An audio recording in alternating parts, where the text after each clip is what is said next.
Good evening, everybody. Good evening. Welcome to the Metal Mob. We're here chilling here on a Sunday evening. Welcome. I appreciate everybody for being here. We've got Cartier Silver with us, and we've got a special guest, Silver Dragoons. How is everybody tonight? Great. Cartier, how are you? I'm doing great, boss. Well, so Cartier, we got a lot of people here in chat right now. Do you want to go over chat real quick? All right, let's start it. Oh, all right, here it comes. It comes back. All right, we have Rocket Moss on the bottom. We have Opal Rose. We have Bear. Bear, I got something to show you in a few minutes. Saint Nick. Ho ho ho! It's time for the metal show. Yes, it is, sir. Donna McCoy. Silver Fox Stackers. Bear, Bear, Bear. Rocket Moss is here. Of course, I'm here. I think that's what I think. Let me go back right now. All right, Neeson Melton just came in. Dell Love Silver came in. BB Stacking just came in. Thank you all for swinging on by here and hanging out with us tonight. Appreciate you all. Lots of people here. Lots of people. So, Silver Dragoons, I was on your channel this morning. You were going over some charts. Yeah. And you were talking about metals prices, some of the history of what some of the prices have done, and some, so what they're doing now. That was pretty cool listening to what you were talking about. Do you want to maybe talk about some of that right now? Sure. Yeah. Hey, everybody. Thanks for having me on. First and foremost, Humble and Cartier. Appreciate you. And yeah. Great to have you. Great to have you. I appreciate you being here. Thank you for taking my invitation. Yeah. Thank you. Yeah. So, I'm a long-time investor, but a short-term stacker. Haven't been stacking for a decade yet. So still growing that. And I kind of do everything like all or none, right? So in terms of the charting and stuff you're talking about, just kind of going over prices and looking, obviously, none of us are perfect. None of us know exactly what's happening. And I find it more personally entertaining to try to like understand why things happen and, try to predict what's going to happen. Whether I'm right or wrong doesn't really matter. It's just kind of like enjoyable to break everything down. Now there's, over time you do something enough, you start to kind of get a feel for things and a knack for things. And I've been trading on these types of markets for over 20 years. So over time, I just, again, it's kind of like always been a passion, talking finance, trying to help people. One of the core tenets of what my business was I was trying to like educate what I would call like blue collar money, blue collar people on how to kind of like obtain that millionaire status over their time and retire happy and free. And I can, successfully say that I have actually got clients who are retired and happy. I've had clients, buy homes for the first time. Younger people set up, Roth IRAs where if they keep what they're doing, they're going to do really, really well in the future. So proud of my work, but I also don't take a lot of risk and I don't go crazy, but I do definitely try to like fully understand, everything that I'm working with. And gold and silver has been a big focus for the last, 4 years or so. And it's just when I see markets act in extraordinary ways, it gets my attention. It gets me excited. And so I just try to diagnose it. So that's kind of the synopsis of what this morning's live stream was kind of talking about. Well, what do you think about the volatility of, the silver and gold market right now? I mean, because this is like unprecedented. Usually when we're in a war period or conflict period, however you want to say it, usually, the dollar goes down, gold goes up, silver goes up. I mean, it's been like the exact opposite. What do you think about that? Yeah, so that's kind of two different topics, right? So one is the volatility based on the quantity of, trades that are happening. And the other is the rationalization of what we think should happen and shouldn't happen based on like macro events in the world, right? So in terms of the volatility, I would argue that silver has always kind of been this volatile in the short term. If you look at, the 80s and the 2011s and stuff where we had those giant spikes where silver went up significantly, if you actually look at them over the next 6 to 8 months, they crashed like 75% or 50% or whatever off of each of those spikes, which is what just played out here too, almost to a T, right? Exactly. Yeah. And then if you also look, going from $45 down to $12, that's like 75% fall. If you look at some of those dates where you just zoom in on any year, you can see prices go from, let's say, like 18 to 30 or 18 to 25 and back down to 17 and back. So I think that people didn't say that was volatile back then because the dollar amount was so small that they, like, in their mind, it's like, it's not that big of a difference. But in reality, that's a 10, 15, 20% move up and down. That is significant. It's the same thing as silver going from 10 to 80, or 100 to 80. Right? Or 70 to 54 or something, right? It's the same kind of move percentage wise, but it just feels more impactful because it's hard. It's hard to afford $100 silver or $120 silver. And when you see $120 become $70, right? It hits you a little bit harder in the feels. So, however, there is significantly documentable more trading and trade volume going on in these markets. And that is what leads to this like hour by hour volatility versus day by day volatility. And I would say that the sheer volume of trading right now is causing a lot of that on the futures market, obviously, because what you or I do at the LGS doesn't matter to the spot price, right? So that's kind of like the first part about volatility. Yeah, because we went from like 115 down to basically, I mean, I don't want to say nothing, but it's a lot it's a lot lower than it was 115. Well, we went down shorting. to 80s, then we went down to 70s, now we're down in the 60s. It was definitely a major correction. And there is this whole influx about the AI and the silver that's going to be used for all this. So it kind of makes me wonder. Is silver being like actually downpriced for the ability for the government to do all their AI stuff? Because it takes tons of matters. See, I don't know that matters as much as we want it to matter, right? I mean, I'm just, by the way, when I talk about prices going down, I'm happy with prices being up. I'm happy having more money in my bank than or in my value of my stack than not, right? I just try to be as realistic as I can be about where I think price is going. So just to be clear right there, and also I'm long-term minded. So when I'm looking at short-term charts, and to me, short-term is 3 years or less. Long-term is like over 5 years. I'm like in a different world than a lot of people, I think, because a lot of people look at short-term as like a week and long-term is like a month, in some of these weird investment groups. But yes. For me, like long-term, I believe everything, I believe all the bull thesis, there's a shortage of supply. You can only mine so much. We have all this industrial demand. I agree with all that. It's hard not to agree with all that stuff, right? Because it's factual. The difference is, though, have these businesses already factored that in? Have they already got, 10 years of supply 5 years ago, right? Like, we don't know. The other thing is, things change, right? Like technology changes. It becomes more efficient. It becomes, smaller and requires less material over time, and that's also something that's been proven for the last 3 or 4 decades, right? So I mean, who knows what the future is going to hold in terms of like the quantity of demand, but everything is electronic, right? The whole world is becoming electronic and data driven and all that. So yes, there's always going to be, I think, a demand for silver, or they're going to create some kind of graphene alternative or something, or some sort of, if it got too if it got too expensive to where it actually had a business impact, I guarantee you the businesses would find an alternative, right? That's just the way that they survive. And for like Tesla, right? Like an ounce of silver costing $10 more an ounce, sure, your Tesla may cost $5 more, but it's a $70,000 car. Like, so who cares, right? So there are some impacts where like I don't think it's so impactful that it's going to actually matter.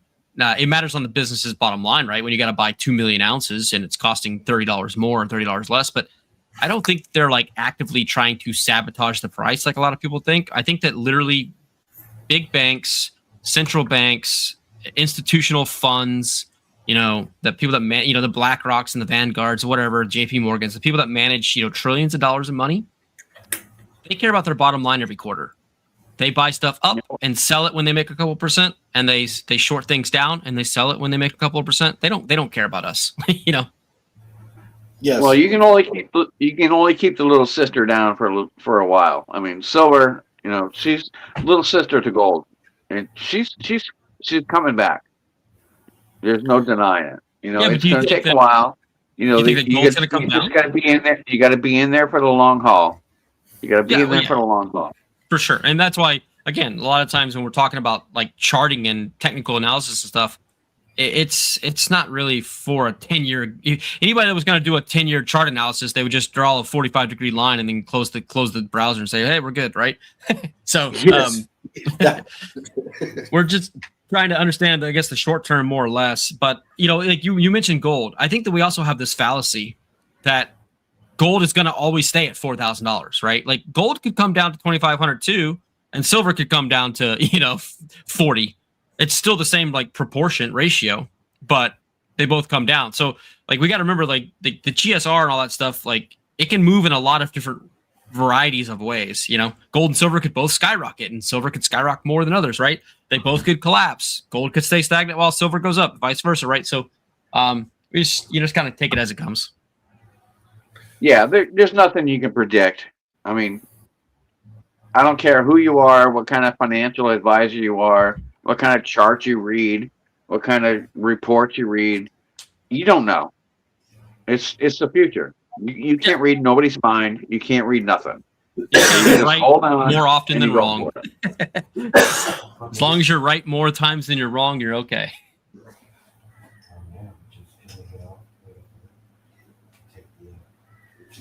All right, we've got 26 people in here. That's awesome. Nice. BB Stacking came in.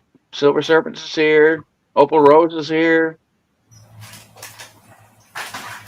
Yeah, the thing I'm curious about most is the fact that the retail market has almost no or pretty much zero implications to the spot price, which is interesting to me because you talked about like buying stamps, right? When we were in the green room. Stamp collecting, right? There's a finite quantity of supply of stamps. And guess what? Like, let's say there's 100 of them on the open market, right? Well, if all 100 of them get sold and there's 200 people that still want them, right? The price is going to go up because people are purchasing the physical product. Yeah, exactly, because there's only so many made. It's just like your peace dollars or your Mercuries or your Morgans. There's only so many made. The problem is, though, is that the price of these things isn't derived based on the demand of the individuals buying it. It's based on the futures markets only. So no matter how much retail demand there is, it doesn't push the price up or down. And so that's a big disconnect that I think causes a lot of problems for the silver and gold markets right now. Well, which is to answer your original question, like why is it not changing with the war the way we think? Well, because it's no longer associated with like reasonableness. You know what I mean? It's just a derivatives market being traded. Well, anything is only going to be worth what people are willing to pay for. With precious metals, it's a little different. They got their own thing, but you're never going to sell your gold or your silver for a spot and or above spot, unless you got something really, really nice. No, you go to sell it anywhere, and they're going to be like, no, it's an ounce of silver, it's an ounce of gold. That's what we're going to give it for you. Yeah, but like at the same time, a lot of people say that they think silver should be at like $250 an ounce. Okay, well, go list your silver for $250 an ounce and let me know who buys it from you, right? Yes, that's true because you're not going to be able to get it for that. Not going to happen. Yeah, exactly. So we are still beholden to the spot price, which is disconnected to the retail value. Yeah, it's just not driven by the retail market. Is the point you're trying to get at? Yeah. It's driven by the futures markets. I mean, what do you guys think? Do you think that we are at the bottom of the correction here and that we should expect, over the next 6 to 12 months, prices kind of like trickle back up kind of like at a slower pace like they used to, or I think metals can still be going. I think metals could still go down. And I think gold could go down as well. And even if so, for me, the only thing that the price of metals does is affect how much I can buy when I buy it. Mm-hmm. Yep. Because I'm still in an accumulation phase. I'm 48 years old, almost 48 years old. I'm looking for the next 10 to 15 years, right? Yep. So, and of course, mine is my stack. So it just depends on how much I can put away for savings and how much metal I can buy at the time. So in everybody's journey is different. And I believe you were talking about that a little bit ago, so where you're at in your journey is different than where I'm at in my journey, or Cartier or so-and-so. So you would want a high price if you're, getting ready to offload a bunch of silver, where I want a low price because I'm still looking to acquire a bunch of silver. Yep. Right. Gold. Exactly. Yep.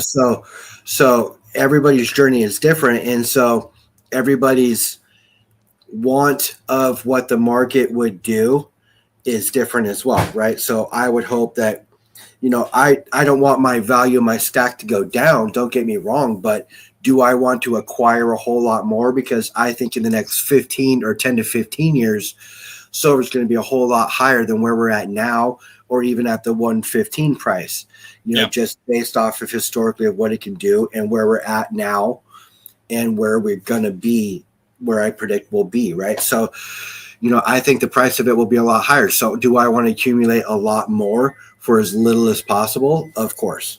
Yeah. That's the nature of the beast, right? Well, this is not a turn it, burn it kind of environment. I mean, if you're going to buy gold or you're going to buy silver, it's something you're going to have to sit on for quite a while. Like I was talking to it's something you should. When I was talking to Silver Dragoon before, I told him, I said, I was gifted a piece of gold that was worth $350, many years ago, and now it's like 44. It was up to 56. I mean, it's crazy. I mean, I should have been buying gold when it was 600 an ounce. You got to sit back and just enjoy the ride. Pick up what you can, like you say, pick up what you can when you can. Yep. Just keep stacking because it's going to get better. It will. Down the road, it might take you a while, but it's gonna get better. Well, your stack grows. I mean, if you're not really even thinking it is. So if you're adding some here and adding some there, it will still accumulate because you're not dipping into it. If you're dipping into it and trying to sell it and turn a buck, that's when your stack will never grow.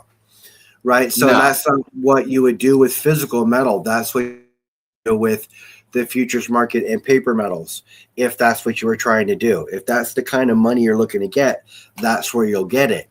Yep. In the physical market is, I like to hold it because I can see the value in it. I can feel it. I like the way silver feels in my hand.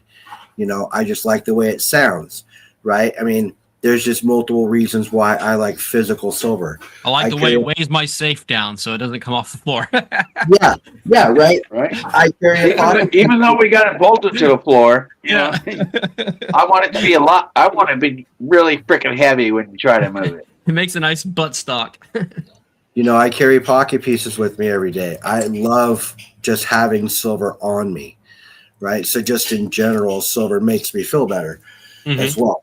I just there's multiple reasons why I am a stacker. So still, silver's my love.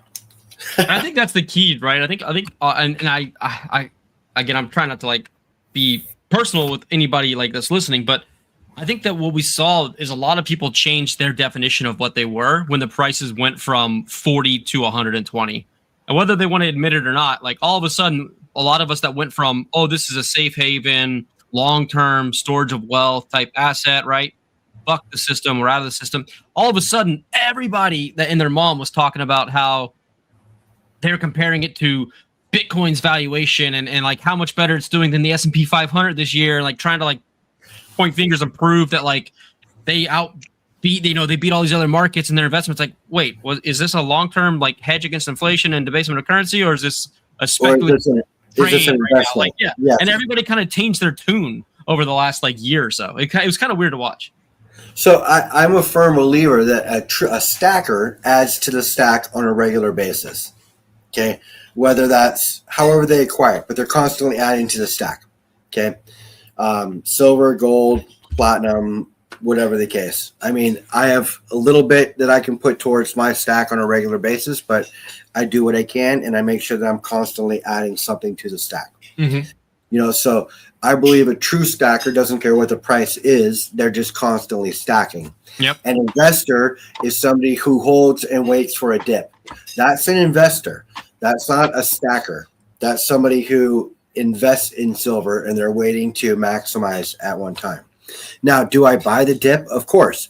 I find ways to move money around to make sure I buy the dip. Don't get me wrong. But a stacker just adds on a consistent basis where an investor waits for the right price.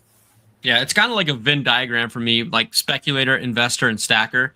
And like I think you can be all three, right? And I do this, just so y'all know, like when silver last week or so, when it was 68, 69 bucks, wherever it was, I bought what's called puts on the SLV, which is, a hedge against my physical metal in a way, so that if the valuation of the physical goes down, which it did, well, these puts turn up a whole bunch of profit that I can then sell and take the profit and buy into the physical. If that makes sense to anybody. So like I actively have those puts right now, and they're going to be sold probably this week. And it's a hedge against the valuation of the silver going down. So I'm kind of doing a little bit of everything, right? Like I don't want to sell my physical, so I can find other ways to generate profit off of the volatility while still keeping my metal. Well, and that's good because you can still hold on to your physical instead of having to sell any of it. That's the plan. Yes. Same with the gold. All right, we're up to 34 people in the chat. We got a bunch of new people in here. Invite your friends, everybody. Let's go. Want to holler them out? Yeah, let's get some people in here. Let's see. We've got a lot of new people here. I mean, give me a second here. I got to filter way back. All right, Mustard Silver Bear, BB Stacking, Silver Serpents. Let's go. DC Stacks is in the house. Swag Dad's here.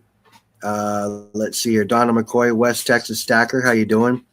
Appreciate you for stopping by. Kevin Hawthorne, what's going on? BB Stacking.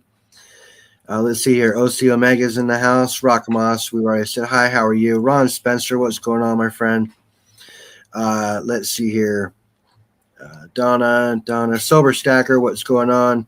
Warhammer, Weekend Times, how you doing? Appreciate you stopping by. Hang out for a little while. See if I can't make you blue. Let's see here. DC Stacks, glad you're here.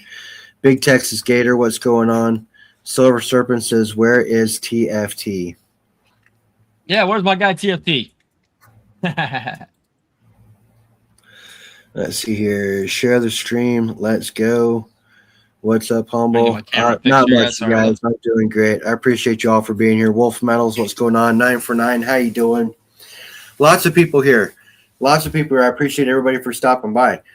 Silver Serpents is just, Silver Dragoons is just dropping off some info on us and talking about markets and how he hedges against inflation and devaluation, which is a good thing to do if you're smart in that area. If not, just buy when it goes down. Tighten your buckle your bootstraps and do what you can. Buy the dip. Yeah, we all do. Buy the dip. You can buy on the way down. Don't wait for a super low, because timing the market. That market is literally hard to do. So just if you have to buy on the way down, buy on the way down. If you have to sell on the way down, sell on the way down, depending on where your journey is. So just do what you can to maximize the value of all your metals, whether you're in a sell stage or a buy stage. That's all I gotta say. I can't disagree. Cannot disagree. And somebody was saying show some shiny earlier, so I switched it up a little bit. I thought I'd flex with my gram bars. Well, let's show something shiny. What you got? What you got going on there, boss? I put up some graded coins here for everybody, if they like them. Oops. My camera's inverted, so it's hard for me to figure out where the. Yeah, I know. You don't know if you're going left or right, up, down. Yeah. There we go. Couple, not the highest quality walkers, but nicer parts of my collection. More rare pieces. What you got for numbers on those? For value or for quantity, in population report type stuff? Is it MS60? Oh, sorry. The VF25 on the 1921S, and then for the 1921D, it's a VG08. I'm trying to upgrade the 1921D to a VF25 as well, so they're just a little expensive, so I'm taking my time. Yeah, we all know how that goes. Especially those older walkers. But that was one of the things that I did recently to kind of make stacking a little bit more fun. You know, like somebody was saying, make stacking fun again. You know, it gets like at some point you guys do a podcast. You probably know where I'm coming from, but you feel like you've said everything multiple times. You feel like you've shown everything multiple. You get to that point where it's like, I got to keep this interesting for myself too. So yeah, I got into learning about grading, and I love the walker design anyway. So I've already got like 500 something walkers, and I wanted to get into the grading part of it. Filling out my album, picking up some of the more rare pieces for numismatic type stuff. So this is one of the things I got into just to kind of, again, just to freshen it up, to keep the scene going. No, for sure. Have you ever sent anything out to be graded, or do you just buy graded? Yeah, no, sir, I have not yet. It is a goal of mine. The problem is, though, is like I've got to find coins that are worth sending out to grade, in my opinion. So yeah, because it's a scary opposition. It's like, yeah. Well, I think it's really good, but I'm going to send it in there and I'm going to say, oh, no, it's crap. Yeah, sorry. I have two that I'm going to try to send out, and I kind of predicted what grades I think they're going to get. So I'm probably going to try to send I want to get to like 5 coins and then send 5 at once. I also want to try out that what is it called? Oh my gosh, the NCS, where it's like the National Conservation Service or whatever it is, or where they actually, if they will evaluate your coin to see if they can clean it, like as in like professionally clean it by taking off some like undesirable toning or so. And then so it's from NGS. They offer the service to conserve your coins and make them nicer again. So I have a couple that I might send off for that too. Got some rock and roll. Yeah, sorry. I think it's all rigged. I can clean the coin. It probably is professionally, but it does they're gonna call it out. Oh, yeah. This coin's been clean. Yeah. Well, no, you're gonna do the same thing I'm gonna do. Come on. Yeah, but they're not gonna rate it as cleaned if they do it. They're just gonna take your money. 3 sons, 5 grandkids fishing in Cali. Wow. Big family. Happy Father's Day to everybody out there that's a father. Yeah, happy Father's Day. Thanks. Happy Father's Day to everybody. Probably most of us.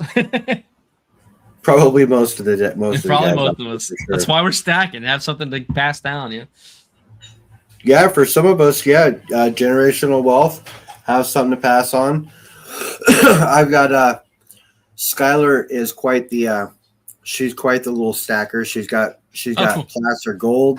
She's got gold backs, silver dimes. She's got a Roosevelt silver dime book that she is stacking and putting into. She does what she can to earn dimes. So she sees the value in it, which is totally awesome. So she's got a dollar face at Cartier Silver Center. She's got a couple of silver rounds that other people have sent her. So she's got a little stack going herself. Got a little Iwo Jima up there. Nice. Yeah, this one is bears. Told you, Bear, I got a little something to show you. That's very cool. It just came out of the tumbler today. This is 1.54. I got John all set up. I got Justin all set up. Because John wanted the eagle and the pew pew.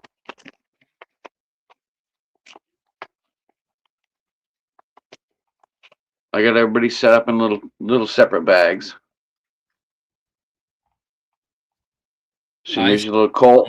Oh, nice. Nice little Colt. All set up for you. Got that out of the tumbler today.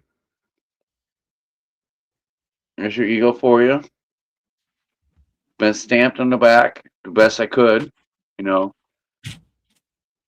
It starts to bend. So I had to be really careful. I couldn't put my big CS on it, but John, I got you set up in a bag. I got you 2 pieces ready to go. Bear, we have another thing. Bear is going to be sending me an actual bear claw that he wants poured. Oh, that's cool. But this is going to be part of his. He wants the Iwo Jima, and he's going to be sending me a bear claw as well. Justin Bess, did the same thing. He got Iwo Jima, and he wanted 2 ounces of shot, so he can do a little bit of pouring himself. And if you need any help, any information, any tips, you just let me know. Humble, I got a bag for you here too. I got Humble's bag. I got the USMC.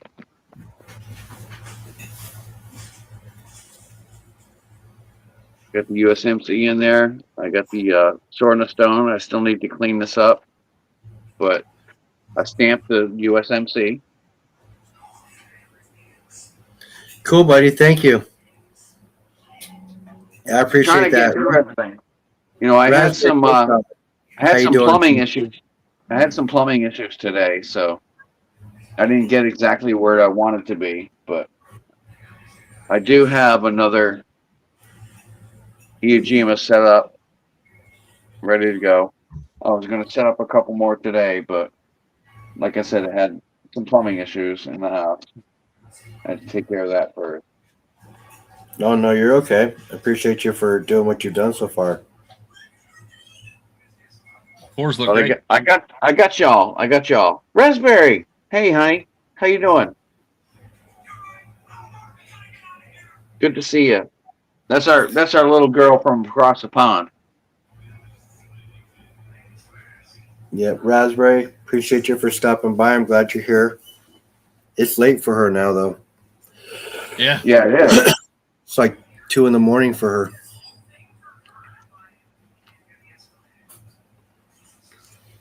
Do both of you guys own a lot of 90%?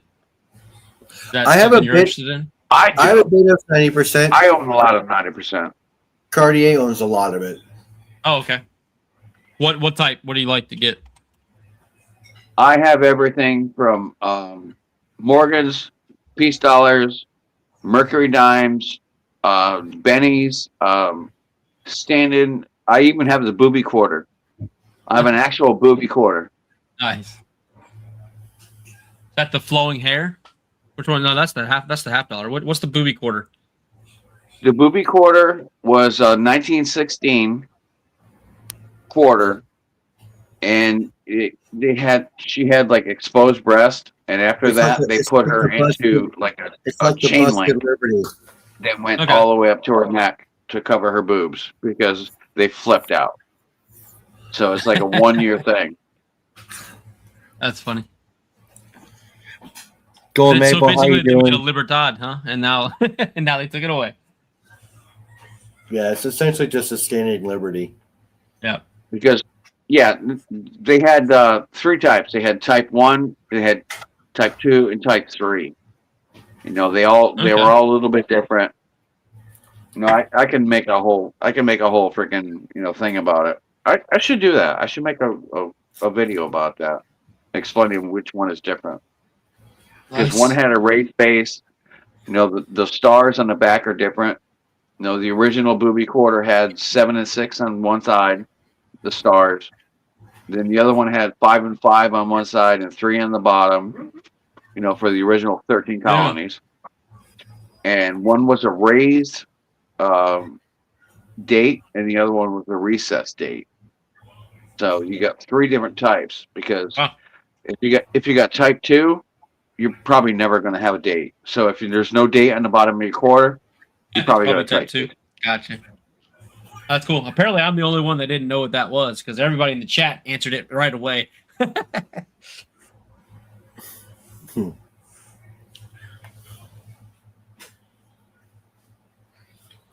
Well, this is why we learn. This is why we get involved in all this stuff. It's great history. It's great history.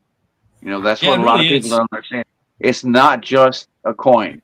It's a coin that was in oh God, who knows what pocket. Mm-hmm. Surviving, multiple world wars and stuff. Like it's pretty interesting. So, like you've got, I've got all these books on just because I wanted to become. I was talking about the numismatic about the Walking Liberty half dollar. I have like 7 books just about the Walking Liberty half dollar, and it's just so interesting, like hearing the design features and what they chose, what they do, and like how they went through the competition, to get the design and how he beat out Barber and stuff for the. It's just really cool to just see how much care and attention and effort went into creating this currency. And I like to think that they're still putting that same quality and attention to what they're doing today. So hopefully they are, but it's really cool to see. So. Yeah, you would hope so. Especially if they're charging $750. I don't think they are, but I mean, we haven't had a new coin in God knows how long. Yeah. Well, we just got a whole bunch, right? Yeah. We do have new coins now. Yeah. Like I kind of like the new dime. They changed it back and they put another state on it. No, we got the same thing. We got Washington. We got. Come on. No, like the dimes There's not are a different. whole lot of new coins out there. The dimes are different. The 50-cent pieces are different. The nickels are different. What are we talking about? Yeah, but they're not worth nothing. They're just clad pieces of shit.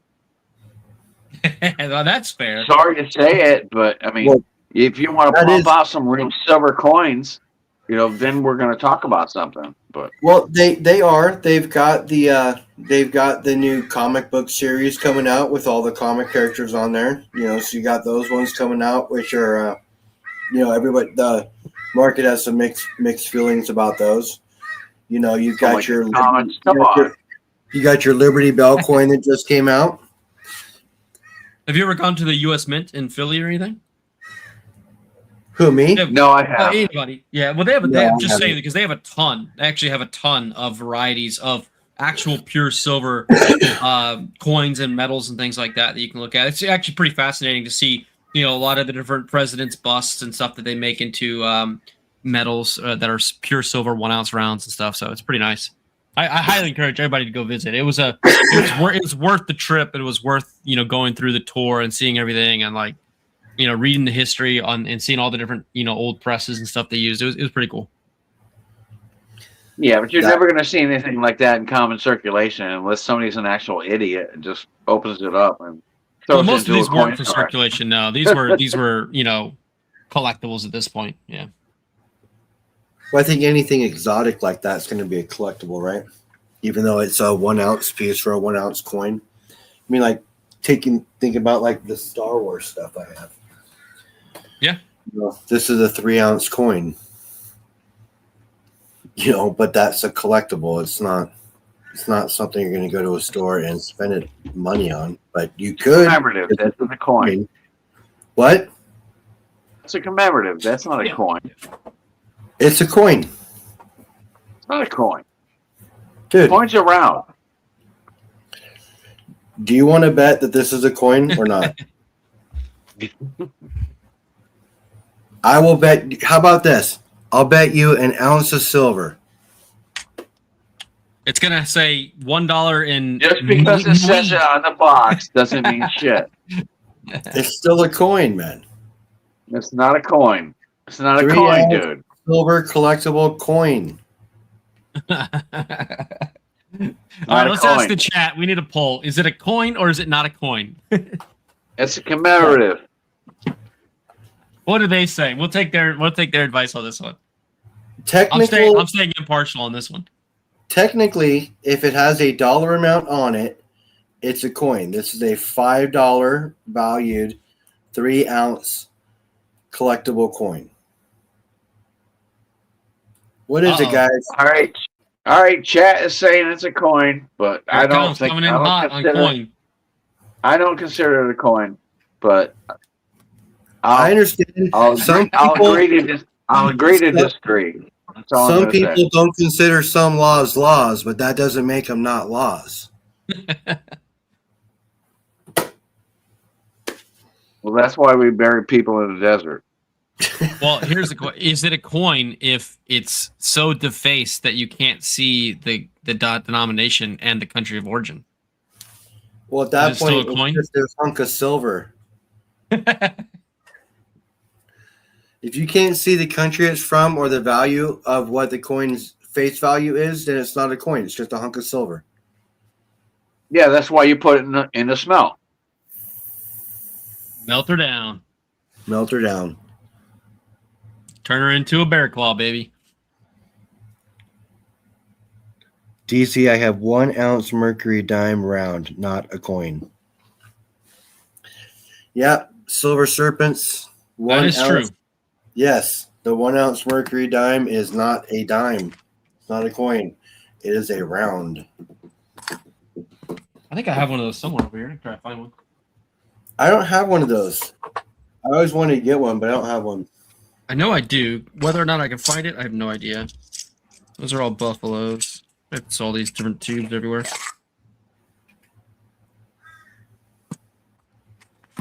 Brits. Yeah, I could probably get this organized in some way. So you were reading and going over a grading book the other day. What book were you reading? Oh, so I've got a whole bunch of them, but the one that I was doing when I was actually grading all my coins was using the ANA grading standards book, and then I also have another book that's specific to the walkers that tells me, like, it'll say, let's say for instance I'm looking at a 1945 or something. It will say all the common features and pitfalls of that coin. So like it'll say this coin issue from the Philly Mint has a weak strike on the face, right? Something like that. Or, this date has weak stripes in the skirt. And I can do that. So then when I go on and I'm shopping for these coins, I'm trying to buy a graded coin, I can try to make sure that I'm buying like, the best version of that coin that I can. And I can look at all the images and pictures and make sure that, if a well-struck coin on the hand, right, is a good copy of it, then I will make sure that I buy one that has a well-struck hand. Even if like they're all MS65, I still will pick the one that has the malady fixed, if that makes sense. Yeah. So if the face is really bad in this series, if I find one with a really good face, I'll just buy that one. Because I know that it'll be a little bit better quality in the future, more rare, less of them that have that good strike, stuff like that. Gotcha. How much was that book? Oh, so one of them was $50 because it's out of print. The Annex one I think is around 30. I'd have to look it up. I bought so many books, guys. I went through a few of them on a live stream, but it's just everything. I went through everything I could to learn about these coins, learn about grading, learn about counterfeits. And I'm just trying to become an expert on one coin because that's all the bandwidth I've got in my life. I don't know how these people learn everything about all these international coins and all the US coins. It's just too much for me. So I just say I'm gonna become an expert on one coin. Yeah, exactly. I mean, how can you know everything about every single coin, whether it's a die strike, or, whether it was this or whether it was that? It's like, how you've got to have an incredible brain to, collect all that knowledge. It's hard enough for me to concentrate on one coin. All right, yeah, this might be a misstrike, this might be this. And then every time I find something that's a misstrike, somebody tells me, "Oh no, that's nothing. That's just this is nothing. Don't worry about it." Yeah, I feel you on that. I think that if I didn't choose the Walking Liberty $50, I probably would have gone with the Morgan dollar. That's probably my next favorite U.S. coin. The Morgan? Yeah, I like the Morgan a lot. I love the peace dollar. Okay. Morgan sat in the bank for a long time in bags. Yeah. Peace dollars were always handed out. They were in circulation all the time. So when you find a beautiful peace dollar versus a beautiful Morgan dollar that sat in a sack for 100 years, I have a lot more respect for it. That's cool. Yeah, that's a good idea. Well, how many peace dollars could have been in the hands of Buffalo Bill or Jesse James? Exactly. You don't know who it was with. That's the history that we love. Your peace dollars, it's impossible. But your Carson Cities and Morgans, it is possible. Well, the Carson City is an interesting story, right? So wasn't it a situation where They thought they were all melted, so they sold them for like a very high premium to the public, and then they found tons of them, and that's what created this right what you have in your hand. That The uncirculated GSA city is because they found a ton of them. And they didn't want to piss people off, so they were like, "Okay, let's make a really cool special release of these." Is that true story? Right? I think so. Yeah. And when they flooded the market, because they flooded the market. Yeah, exactly. It made all the values of all the other ones drop,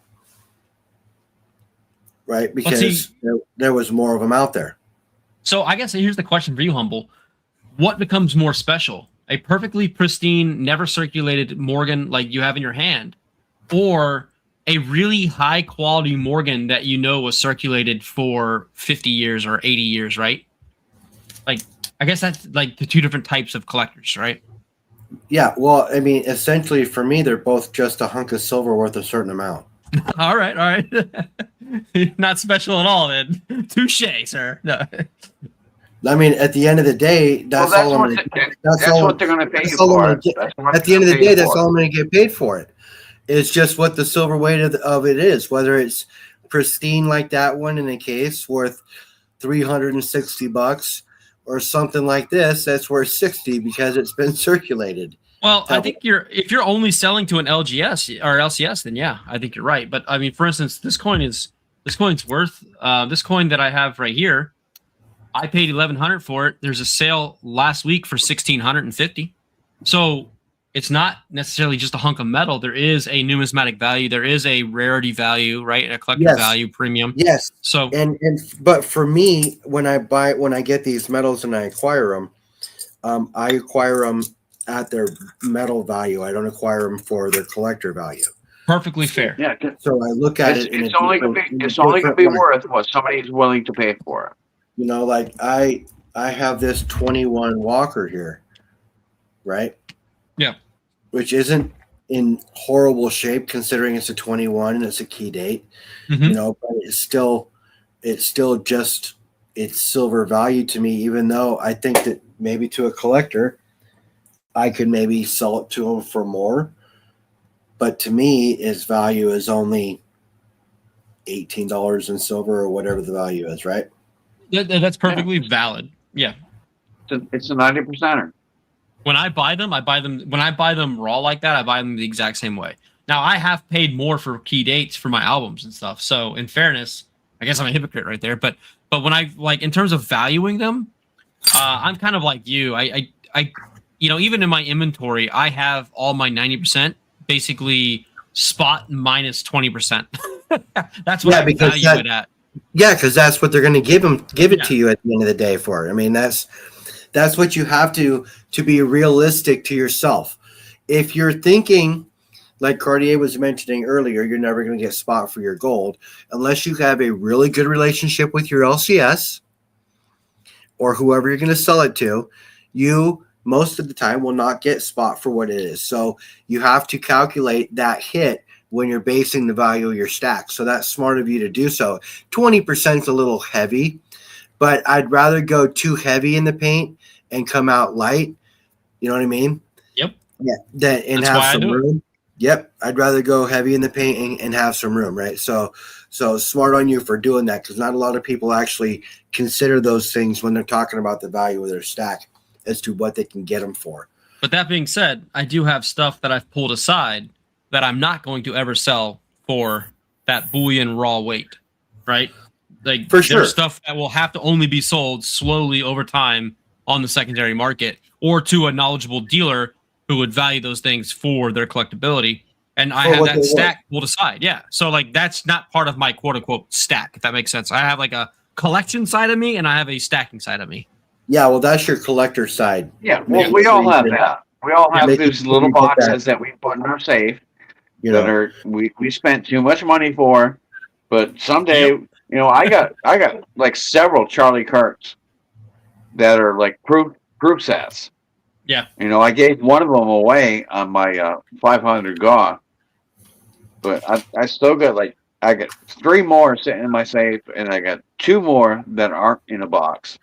They're not proofed, but they're they're pretty nice coins. So they're collectibles. They're collectibles. Yeah, Yeah, so that's the collector side of you as well. Silver Dragon, did you take blue collar stackers test? How No. stacker collector test ratio? It's 10 questions. No, I haven't taken it, but I'm sure I'm an idiot. No. It just tells you whether you're more stacker or more collector. Oh, gotcha. I thought you were like it was a quiz to like see if you're a true collector or something. Like I don't know anything. No, not at all, not at all. You read enough books about collecting and go over books to understand grading and things like that, to where you have more knowledge than most, people in the stacking world for sure. So don't call yourself an idiot at all. Well, there's a million people that have so much more information. That's why I watch these channels and I just listen. Yeah, well, there's a lot of channels out there. There's always somebody out there who's smarter than you. Always. People devote their entire lives to, just looking at one coin and knowing everything about it. They know every mint mistake. They know everything, a double day, a double die. They know everything about this, these coins. These guys are amazing. It's like, more power to you. I mean, but I can't do it. And that's a good way to answer it. Silver Serpents. There's a question that I posted that was a question from Gold Maple. It looks like it says, "I wish I could answer Gold Maple. I don't know much either. The 64s have the least amount of wear, so they would have the most silver value. What's the question though? Like, and the most minted $half. I think why Maple or why Walkers are more sought out after than Benjis or. I don't think that they are. I would say the Benjamin is probably, in my opinion, from most people that I hear talk, most people that I know want Benjamins. Like they really love the Benjamin. For me, the Kennedy it's only minted in 1 year, and it's the least circulated of them, right? So for me, I just find it not as interesting because it was collected too. Because everybody knew after he was assassinated, they kept him. Yeah, everybody knew it was a collectible. It was only supposed to be ran for 1 year. Yeah, and it was. It was in silver. Sorry, let me clarify. It was run for 1 year in silver. In 90%. Yeah. It carried on in 40% for the next 4 years after, for them to pull it back, right, to get all the silver out of all the metals. But I mean, ultimately, it was only meant to be ran for 1 year, in any way, because it was supposed to be more like a commemorative for him because he was killed, right, assassinated. So, but then they just kept the design for the next 60 years. Yeah, right. So I'm glad they finally came up with something. I got some beautiful bennies that go way back. Yeah, but I mean, I don't mind if it's a Walker. They're full bell. You can see all the lines on the bell. They're full bell. Yeah. Yeah, see, none of that matters to me. But I appreciate it. It just none of it matters to me because it just sits in a tube for me, and it's just going to be what it's worth. Yeah, but a full bell is worth a hell of a lot more than a regular Benny. Well, that's what Humble's saying, is not to humble. Yeah, that's kind of my point. He's good. Well, this is the collector part of me coming out. Yes. I'm with you, brother. Yes. So, you guys. He's collecting. It's just a Benny. But if you got a full bell, you get a little bit more. And you get a lot more silver on your coin than you think. I get a graded 6642 Walker, but at the end of the day, it's just worth, $20 in silver, $18 in silver. That's what I'll get for it, anyways. So that's all. Like I always say, it's only going to be worth what people are going to pay for it. Well, plain and simple. I think of the worst case scenario and hope for the best. We as stackers, we just take it as plain silver, stack it up, and if we get lucky, we get lucky. If not, I still got silver. Look at all those 50 cent pieces just loading up.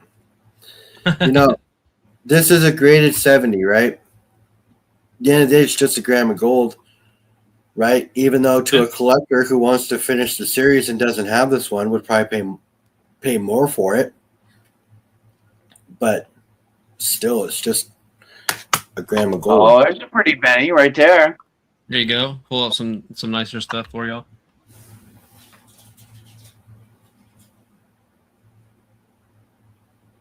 Yeah, showing off. Let me make you big. Yeah, let's see you. Let's turn it around. Let's see the bell.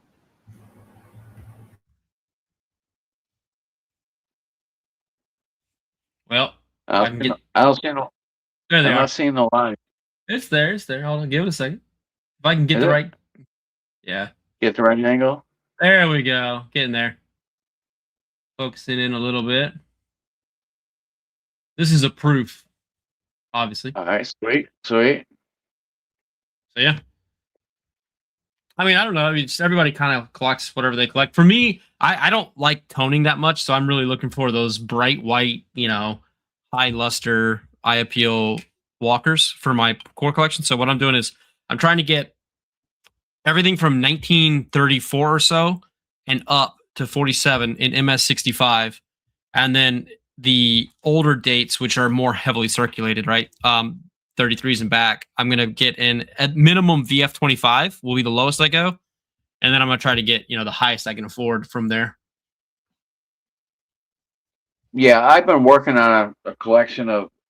I got almost 2 complete sets of Mercury dimes.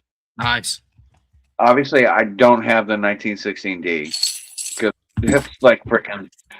That's like a unicorn. Yeah. But I mean, I've got 2 sets of Mercuries. I got another set, 2 sets of Bennies that I'm working on. But I always put these in the tube and set them up. I got them year by year, every mint, everything. Get them all set up. Some of them are not the best, but I'm just trying to complete the set. Yeah. Have every coin. And then from there, if I want, I can, go find something that looks a little bit better for this year or that year. Yeah, at the end of the day, it's like whatever keeps you interested. We talk about bit by bit. Sure, is it going to be harder to offload super high premium collector pieces? Yeah, it's going to be a little bit harder. Or you're going to take a little bit more of a cut when you go to a coin dealer and they're going to offer you, 70-80% because they got to make their margins or whatever. But you're having fun and you're still collecting and you're still investing in this stuff and you're not sitting on dollar bills, and so it's just there's no right or wrong way to do it. If I were doing it from pure efficiency standpoint, I would buy the cheapest generic stuff that I could find at any given time. Right? It would be as simple as that. Under spot generic stuff or at spot generic stuff would be the only thing that I bought if I was just doing it strictly for value. Buy a bunch of Buffalo rounds and just keep stacking. Yeah. Or just whatever, random generics at spot deals. So you get those seals everywhere, right? Or you go into your LCS and they're like, hey, I'll give you these for $1 back. Okay, I'll buy them all. That would be what I would do if I was only interested in acquiring weight. But you get to a point where you have 1,000 ounces, or I don't know what's reasonable for everybody, but you get to that point where you're like, okay, it's just I want to have fun. I want to get something different. I want to do something cool. It's you might pay a little bit more here or there, but you're buying stuff that's cool. I've got that low mintage commemorative 5-ounce George Washington 250th anniversary coin I can pull out for you. I paid a premium. Oh, I'd love to see that. Yeah, I'll pull it out real quick. 1 second. But no, I'll go buy a roll of Mercury dimes, and I have a paper that's actually set up with each mint, and I have a circle around each one. It's I'll go through the stack of dimes and I'll look at them and it's I have this one, oh, don't have this one. So I'll hit my paper and I'm like, whoop, circle, circle. It's like a bingo game. It's awesome. And it's round, so it's a coin, right? But yeah, you can see the 250th privy on the Liberty Bell, which I thought was really cool. And you got a little bit of comedy in here, right? No, this is I love this reverse proof. I think this is a sexy coin. Bought it for the commemorative. I also bought the 2026 American Silver Eagle, first off the line MS70s and PF70s because I wanted to commemorate this year because this year was, I think, something that the most of us will remember for the rest of our lives. How wild this year was, right? So that is pretty. Sure. Who put that out? Who put that out? I think this was Scottsdale Mint. I think. Scottsdale, of course. What? Of course. Yeah, I think this thing's beautiful. I've got it actually on my. Does some beautiful work. Yeah, so I had that pistol out earlier, right? I don't remember where I put it, but so I have like a George Washington silver display on my wall, and it's got that coin. It's got his pistol. So this is the silver pistol that they released, the flintlock. And then I've got a few of the the proof commemorative coins from George Washington, stuff like that. So it's a pretty cool little display setup of just random George Washington vintage stuff. Oh, also I've got this, which hold on.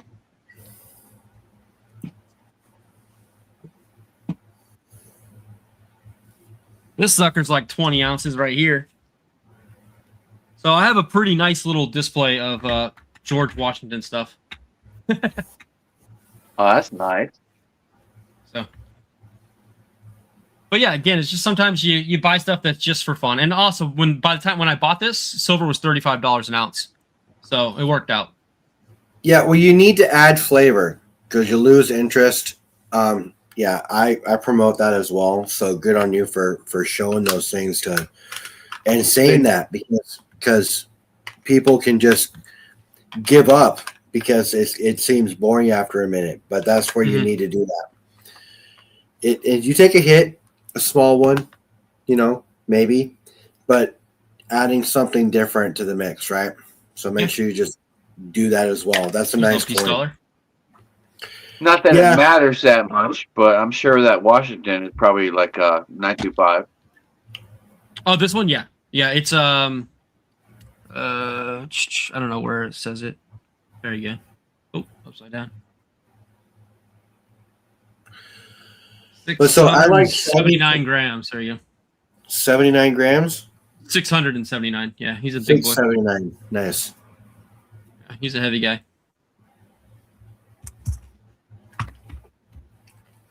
So I like shiny silver, but I really, really love toned silver. Okay. So we're opposites. We're opposites. Yeah. Like even though this is, and it's like super toned on one side. It's a nice rainbow tone, and then super shiny on the other. Like this 63 Morgan. Yeah, that's cool. I like that, like when you get that toning that's kind of that that bluish color around the edge. I think that's really sexy. I'm just not a big fan of like the spotty black stuff that a lot of coins get. Yeah, no, I know what you're talking about. Rainbow toning is really hell yeah, really appealing when it comes to the bluing, especially when it comes to with a lot of your toning, you're gonna find that somebody probably had it in one of them cardboard, stick a coin in it. It keeps you one side perfect, and the outside gets the toning, but the other side is absolutely perfect. I know what you're talking about. Yeah. There we go. We got the Washington display up there for you. Nice. Loving it.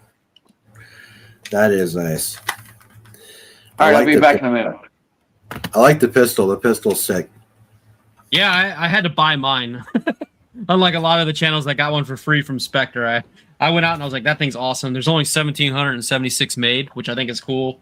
And I could take it out, but there's a lot of like super fine detail on it that my camera can't pick up. But it's just, it's a really nice piece of work. It is. That is. So we're pushing a little over an hour. Are you good on time? I probably do need to wrap it up in the next 5 or 10 minutes here. But yeah, that being said, this has been a great time. It's been good to get to know you guys and chat with everybody. Well, I appreciate you. Like I said, I appreciate you coming up and chatting with us and talking about kind of what you do. And I know you're involved in way more than metals, so talking to us about metals is pretty cool. You do bring a lot of knowledge to the table, so thank you for that. I'm glad you told me about the name of that book because there's so many of them out there. I wanted to make sure I got one I'll put it on the camera for you real quick. Yeah, I just wanted to make sure I got one that I trusted somebody's point of view on. Because my desk is turning into a silver war zone over here. 1 second. Gotta make some space. Yeah, I highly recommend people, like, if they're serious about learning about collecting and grading and, just coinage. Some of these books, they're written by graders, right? They're extremely, extremely helpful in learning everything about it. And I've got one on, like, identifying counterfeits and stuff. So you can. The red book itself has a huge amount of knowledge in it. Yep. And you I can have get that it too. for $20 online, or you can get it from Half Price Books for 10. The red book is good. Yep. And it's just good to have that extra knowledge, especially when you can get it. I'm going to make you big. So especially when you can get it at a very inexpensive cost. You know what I mean? Yeah, and you can probably pick up an old one. Like, you don't have to get the most current issue, because the only difference is the prices for most of that stuff. So, or if there's any like new commemoratives from that year, but you can probably find a used older one for really cheap. For what most of everybody here would be looking at would be stuff that they've had, for years. So an old book would be fine, because you only need it up to a certain date at that point. But let me give you an example. So what it does, this book, by the way, just goes into every coin, and it goes into every single like explanation of every single grade that you could get. So you can really truly start to understand, everything about these coins in a high level. And they're really, it's a really good book. It's worth what I paid for it. When I saw you reading it and going through it and grading coins, it was pretty cool. So I want to definitely try to pick one of those up. So we ask every guest when they're on what they think the metals are going to do for this next week. So at the close of Friday. Oh, geez. Okay. What do you think silver is going to be at, and what do you think gold is going to be at? Because I know our time here is short, and I know Cartier is away from the camera, but I know. No, I'm here, bro. All right, cool. All right, so what do you think the metals will be at for silver and gold at the end of the week? Silver probably around $65 an ounce, if I had to guess. I don't even know what gold's at right now. Hold on, let me see. 1 second. No problem. Real quick. I think it was like 41.50, somewhere in that area. Oh, 4,200 right now. Okay, so 42. yeah, I mean, I would say I don't know. I think we're gonna travel flat for a while here, for months ahead. So I would say 65 probably for silver, and I would guess probably around, I don't know, 4150 or 4200, somewhere in that range for gold. Not much difference than we're all today. Okay. So you think it's going to stay pretty much flat? Kind of flat, yeah. Not much. I mean, we might have ups and downs, right? Like, it might be up one day, down the next day, but I think ultimately it's going to end up kind of flat. Okay. I think we're going to end on a lower for silver and for gold at the end of the week. All right, what are you thinking? I think we're going to probably hit. I think we're going to probably hit around 60. All right. I think a lot of people are going to start getting scared. The people who said that they would sell when it got to 60 will be the ones that are talking about being scared. I found that, if you talk to enough stackers, their number was, when silver gets to 50, I'm going to go trade it in. When silver gets to 60, I'm going to go trade it in. Or when the GSR gets to this, I'm going to go work it. But it's been down into the low 50s, and nobody was moving their metals. So I'm a firm believer that when you hit your timeline, sticking to your plan, because that's why you made it, was a plan, right? You have a plan. Deviating from it from time to time is okay, but at the end of the plan, it's like being half a mile from the finish line and then deciding to stop and get gas. So you think people are not going to follow through with what they said, essentially? Well, I mean, you talk to enough stackers that have been stacking long enough, they already haven't. Okay, gotcha. Is the point I'm trying to get at. So if you have a plan, stick to it, because that's the reason why you have it. I have a plan to add metals every week, so I stick to it. So I will be taking advantage of the lows this next week, in my opinion. So I'm thinking low 60s for silver, and I'm probably thinking around, man, I hate to say it, but around 39.50 for gold. Okay, yeah. you know. And like I said, I hate to say it, but I think that, you know, it could hit that low. And if it does, you know, that just means it's more on sale then than it is now. So if you have the time or the opportunity to do so, take advantage. If not, you know, just understand that metals are going to fluctuate and go up and down all the time. So just, you know, buy on a schedule. That's how I look at it. What do you think, Cardi? What do you think we're going to be at the end of the week? I think we're going to stay, you know, just like he said, you know, we're going to be flat. You know, I've said this to you guys many, many times. Until all this crap is over with the Strait of Hormuz and oil starts flowing regular, and you know everything is, you know, over and done with, I don't see us moving much. You know, a couple bucks here and there, you know, but until this is over, I don't see anything moving too much. We're going to stay stagnant. Things are, I mean, the ships are flowing through the straits now, so, you know, and you have just closed it off again. They just said this morning they shut it off. Yeah, they shut her down again. They shut it down again this morning? Yeah. Awesome. That's awesome. So until everything gets rolling the way it's supposed to roll, we're going to be in the same spot. I mean, just more turmoil at the pump, more turmoil at the shelf here and there, but, you know, it's not going to go back to where we were. I mean, we were at $115 for an ounce of silver. You know, just last year. It's no. Yeah, I'm less worried about silver. I'm more concerned about ribeye steaks. Yes, that's what I'm talking about. You know, the goal would hit me because food. You know, I bought it 38. I bought it 38. Mm-hmm. It went up to 56. Now it's down to like 41, 42.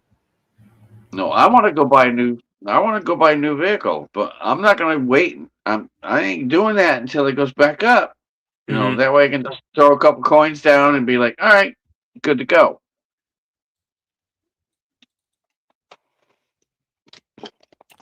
Yeah, my next buy price where I'm going to buy bulk bullion again is at $55 an ounce.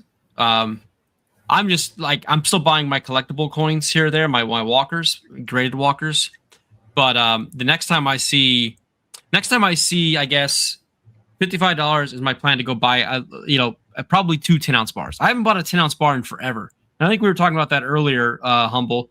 It's just like when a 10-ounce bar is $1,000, it's hard to stomach that one purchase for that. I'd rather get 10 1-ounce rounds than get one 10-ounce bar. But when we get down to like you were saying 60s, like low 50s and stuff, it's like, okay, 10 ounces are back on the menu, boys, right? So, yeah, we'll see. If we get there. When you're talking $1,000 for a 10-ounce bar, the 5-ounce bar seems more appealing at 500, right? You know, so people downshift. Now, I'm sure that more people got more 5-ounce bars in their stack when silver was at $1,000 for a 10-ounce bar than they ever had before, because it was more affordable and they were able to add decent weight to the stack still. You know, so, but yeah, 5-ounce bars are just as appealing now as well. I'm seeing more value in having one than I used to. You know, I went from 1 ounce bars to the 10. You know, didn't have much for 5s because they're awkward sized. They don't stack very well. You know, so, but at the end of the day, having a nice small little stack of 5-ounce bars couldn't be bad for anybody's stack, and they're affordable. You know, yeah. My first big pour was a 10-ounce bar. You know, that's what I actually have. What's going on, buddy? When you look at my my little symbol next to my name on regular YouTube, you know, it has my 10-ounce bar. Yeah, that's like the biggest bar I've ever poured. I want to do a kilo, but I just haven't done it yet. I got too many other customers. To take care of. Yeah, kilos are nice, but that's another thing. When silver does start approaching those triple digits, those kilos, when you offload one, it's quite a transaction. I dropped a link for Surfer to come up if he wants to come Perfect up. timing. I know that I know that Dragoons, you are getting ready to take off on us.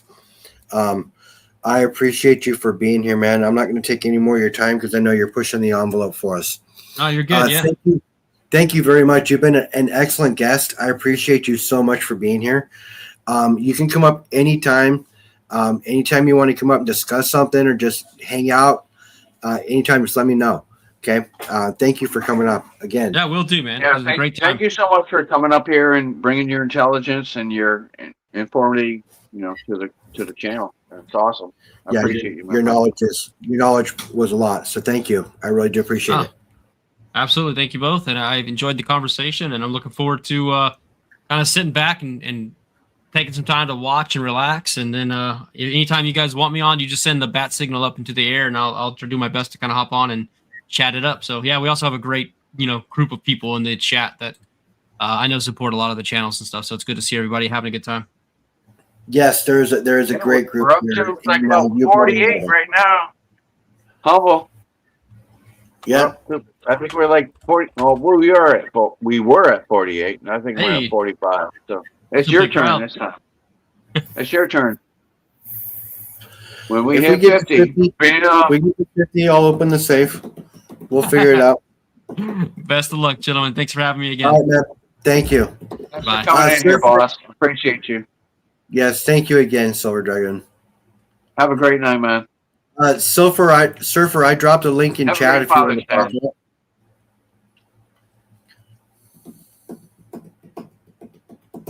Yeah, no, that was great. And yeah, we got a lot of great people in chat right now. So thank you all for being here. That was awesome. I asked him earlier if he wanted to pop up, and he was like, yeah, what time? And he said he can have an hour. He gave us an hour and 15 minutes, so that was super awesome of him. He brings a lot of knowledge to the table, so he won't be making a whole lot of videos over the next 6 months, he said. But watch the videos that he has out there. Watch the lives that he has out there. He goes over a lot of good knowledge, so check him out. Make sure you sub him up as well. Not that he asked for subs or anything, but yeah, just make sure you sub him up as well. Surfer said 3 to 5 minutes. All right, cool. Well, when you're ready, I'll drop the link again. Just let us know. No, it's always great to have somebody come up here and actually tell us something that we don't know. And he brings knowledge, explain things to us. And I know. Like, well, this is this. This is that. I know Surfer was dropping some knowledge. That way we can absorb that knowledge that he just dropped and consume it and calculate it into our own minds and then come up with our own decision, because we are not financial advisors. We are not anything like that whatsoever. We just give you information. Knowledge is power, bro. Right? The more you know. The more you learn, the more you learn. Be a commercial, the more you know. That was it. That was the more you know commercial, you guys. Dun, dun, dun. There it is. CW, what's going on? We ordered out tonight. Yeah, did you? It was cool. Hearing Richard over at your house today, West Texas, cooking with you guys. That was cool. Yeah, Richard, RGPT. West Texas is not cooking? He was over cooking with West Texas this morning. Well, he wasn't cooking, but he was having breakfast with them this morning. He says we ordered out tonight. West Texas ordered out dinner. West Texas always cooks. Oh my God, my life is shattered. Your life is shattered? Oh my God. Yeah, because West Texas people cook. The rise and fall of Cartier Silver. Holy smokes. The rise and fall. Who said that? What's up, Catcom? Yeah, you said your life is over because you didn't cook. So the rise and fall of Cartier Silver.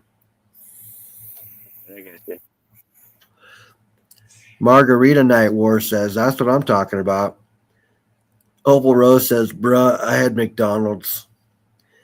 I made ribs for the kiddos. There's nothing wrong with McDonald's. I mean, in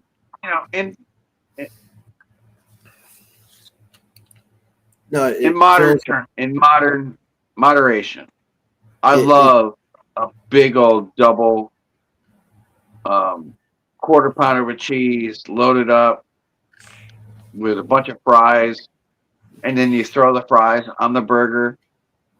Okay, There's listen. nothing better.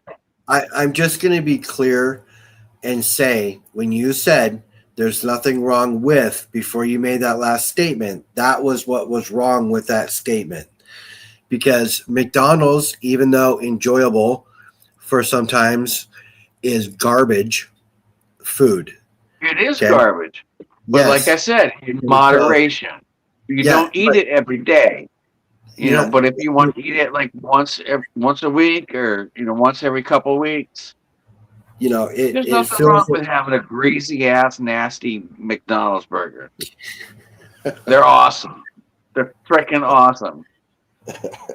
They go down easy. You throw a bunch of fries on it. You push the bun down. You squish it. It's delicious. So I successfully ate some chips with my teeth. And that was the first time I've eaten anything crunchy successfully in quite some time. So I'm pretty proud of myself. I ate some Lay's chips today, which was pretty cool, with my teeth in. I get my permanents on the 8th on the bottoms. I get my snap-ins on the 8th. So I'm pretty excited about that. Steak time. Steak time. It will be Wagyu in Seattle time soon. That's for sure. Blake's Lottaburger, New Mexico local restaurant chain. We have Nancy burgers and fries fire. John knows what I'm talking about. Quarter pounder with cheese with requested grilled onions. Oh hell yeah.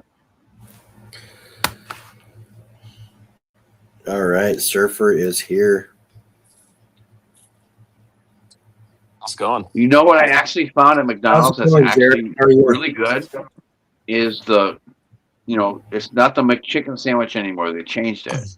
It's like a grilled chicken sandwich, and it's actually real chicken. And it was nothing from McDonald's, bro. What's up, Surfer? We just got back from the NASCAR race. How was that? Loud. Oh, you very hot. They are loud. Surfer, you're definitely going to be over in Cali. I brought my daughters to the NHRA Nationals. Was pretty fun. Here, let me see if I can do this. So it was cool. It was fun. And took my daughter and my wife, so it was a good Father's Day thing. Nice. But, happy Father's Day. One of the houses. Thank you. Happy Father's Day, guys. One of the houses we walked by happened to be a guy that works at a company or owns it. I mean, these houses on Coronado Island are expensive, but they make challenge coins. So he's going to send a bunch of challenge coins to me on Monday to put up for the Wounded Warrior auction. Nice. But this is the one that they had for today, which was pretty cool. So it's a 250-year anniversary of the United States Navy. I don't know if I can get this thing to focus at all. Let's see. That's not focusing. There we go. Hopefully you guys can see that okay. Yeah, that's all right. Here, let me make you big. So anyway, I know these aren't made out of precious metals, but this was a pretty detailed challenge coin. If you guys can see it. Well, I can change that if you want. That would be cool. That is pretty sick. So I picked up 2 of those, and I don't know what he's going to send us for the auction, but I thought that was kind of cool. Yeah, no, that is nice. So we'll do that, and then let's see if I can figure out how to get back to my screen. Yeah, there we go. So anyway, I'll display that. I don't have a place to put the stand. You'll look up my nose, or I'm going to sit there and fold it, and my arm's going to get super tired. No, you're good. But anyway, okay, what can I help you guys with? What are you guys chatting about? I just barely saw you, so I jumped on. Yeah, no, I appreciate that. No, you were dropping some knowledge the other day over on, I think it was Serpent's channel. Yeah, I probably said too much on there. I'm going to get myself in trouble. No, but you were talking about. I know you talked at one point probably about the revaluation, speculation of what they're doing on the 4th of July. I guess something like that. Yeah, my caution would be very careful with that. The track record so far of things that we're being told could happen and then them happening isn't great. So For sure. I'm still waiting for my stimulus check from the tariffs, which is not going to happen since the Supreme Court basically made Trump give everything back. We still don't have any kind of stimulus check from Doge. Doge never saved $2 trillion. I think it saved about a half a trillion maybe. No, essentially all Doge did was just got rid of a whole bunch of government jobs. Yeah, but it didn't save that much money. So maybe it was only a couple $100 billion. But we have that. Fort Knox has not been. Well, they weren't allowed to either. I mean, they basically shut them down. Correct. So here's the issue. So President Trump likes to. They were doing it. They were doing it. They were cutting everything down. To put out what he wants to do. So I'm just giving people a caution, right? There's a lot of ideas of what people want to do, but it doesn't mean they can always pull it off or do it, right? So when you look at a lot of these things that have been promised, a lot of things that have been tried to go, there's a lot of roadblocks that are in place. There's a bunch of news that just came out from the guy that was in charge of all the medical stuff that was on TV all the time during the pandemic, and all this evidence is coming out of all the bad stuff this guy did, yet he was pardoned by the previous president. Can't do anything. He's untouchable. So sometimes there's just crazy stuff that happens. So as far as the revaluation goes, the rumor, I've heard several rumors. I've heard that it's going to be $68,000 an ounce of gold. Okay, if that happens, I'm quitting my job on the 5th. Well, I mean, essentially, at the end of the day, how much is that going to affect? I mean, it's going to affect the balance sheet, right? But what LCS is going to be able to buy your gold at that point when you're going to sell? No one. It's never going to happen. So it's not going to happen. So here's what I tell you guys. Look, there's a rumor of 68,000. There's a rumor of other amounts, right? I've had Eric Young on. He's talked about we'll probably do a revaluation when we get to $8,000 gold, but we won't do it until it's marked to market. If we do anything above and beyond what current market rate is, you're trying to set a new precedence and a new price. And to your guys' point, if it was super high, I mean, the bullion dealers aren't going to do that, right? So how would it even stick? Just because they do an accounting trick doesn't mean that anybody's going to be able to pay for it. Exactly. So the only way for that to stick is to create a brand new floor, which would mean that the U.S. government would be guaranteeing a payment that they're going to pay that much for gold. It doesn't work, right? It blows up. So the only real time you can have a full real revaluation of a huge amount of money is when they're going to reset the entire currency and they're trying to burn off all the debt and the dollar's going away and something else is going to replace it. It still may be called a dollar, but it would be a different currency. Those kind of things usually happen at the end of currency cycles. It's like the Weimar Republic. Will it be that bad? Probably not. That was pretty bad. But I don't see that happening anytime soon. And if it does happen, they've always confiscated gold in this country prior to any kind of a revaluation that they do. So I'd be very careful in hoping that it happens because it's usually messy around that time when it does go on. Now, what's more likely to happen on the 4th, and this is what Andy Schechtman's talked about when I interview him, and then it comes from Judy Shelton, who was in Trump's, I believe she was in Trump's cabinet before, or at least an advisor in the first term. And she's very bullish on gold, and she has talked about a gold bond, a 50-year bond being created and announced on the 4th of July. And so it would not pay a coupon, which means it doesn't pay a yield. And you would not be able to redeem it for 50 years. But when you go to redeem it for 50 years, you're going to get gold for it. And so there's got to be some kind of a benefit to that gold. It's not just what you paid for it. spitting it back out. But if something like that gets put into the news, I think it's bullish for gold to a degree, because it says that the United States is recognizing it. It says that they're understanding that people don't necessarily want to buy the fiat dollar, and that they're going to back it with gold. It kind of puts it out there into the public. But I wouldn't count on anything happening necessarily on the 4th that's going to skyrocket prices of gold and silver. You might be a little bit concerned that there could be an issue that if we don't have a gold back or some kind of announcement on gold, it might actually have the opposite effect, where people that are thinking this is going to happen freak out and maybe start selling a bit. Let it drop. So I don't know. I mean, it's up a little bit right now. Gold and silver's up a little bit. Yeah, I mean, look, at the end of the day, if you're stacking for years out, you want it to kind of be down anyways, so you can buy more, but you don't want to hurt the value of your stack. So it's kind of a catch-22. I think so. So, I think the biggest issue is how much of a percentage of your net worth and your investable income is in gold and silver. And if the answer is 100%, you probably don't want it to go down. No, of course not. If it's 20% or less, it probably doesn't matter a whole lot if you have extra funds that you can put in, because you don't have to sell your gold and silver when it's lower than where you want to sell it, right? You can hold on to it. Yes. So, I would always lean on the way of diversification. I think it's good to have real estate. I think it's good to have stocks. I think it's good to have cash flow, dividend stocks, 401ks, IRAs.